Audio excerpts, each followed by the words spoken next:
Mupostoli Paulo Sante tibatsira yewa kugara upenyu wakatendeka.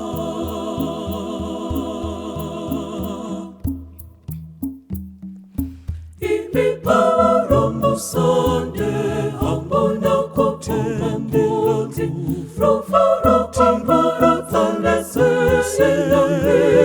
na Kristo asema katsongara zikamizi pakudeuka kwero parenyu tinokumbira mbora mrehojete chotiterera muchitendero chinotisvitsa akatenga ochedza na Kristo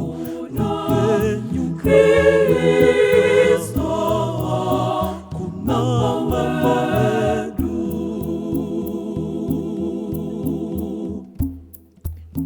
Mupostoli Paulo Sante tibatsira yewa kugara upenyu wakatendeka.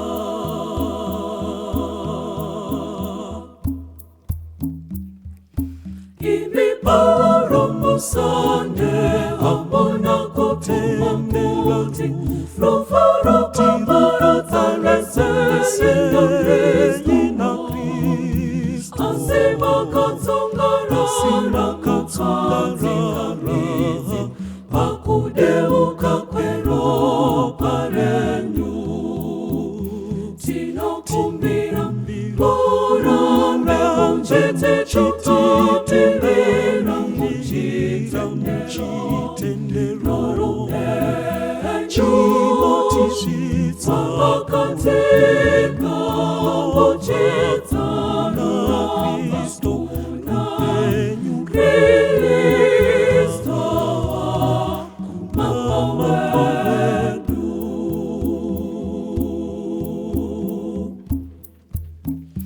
Mwarinya kuziva zvose makaronga kuti tive vana venyu vanoparidza zvoumambo hwedenga.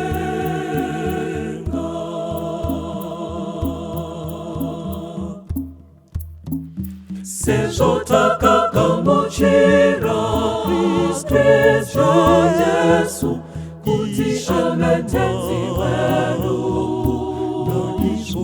tinofamba tikamizi yedu Mwari takasimba muchitendero chedu sokudzidziswa kwatakaitwa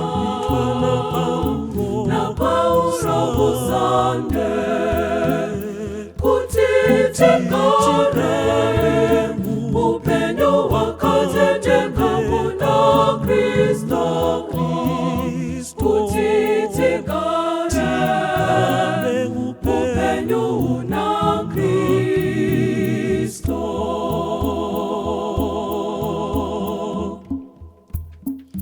Inzwa iwo kutireverera kunoita Paulo musande kuti tive vatenderi vanoutsvene.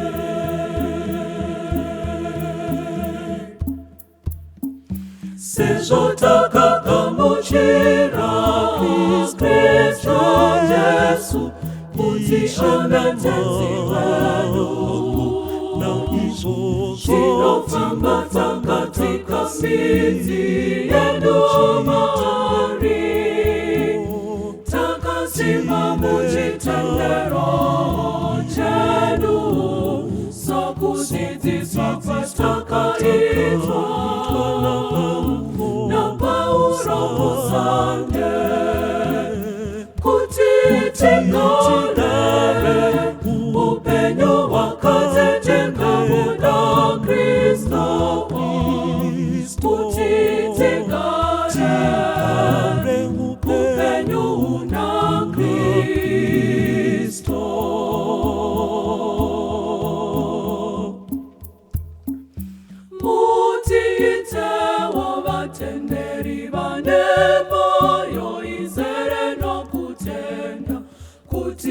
tichazo faranemi kwemisi isingaperi kwemisi isingaperi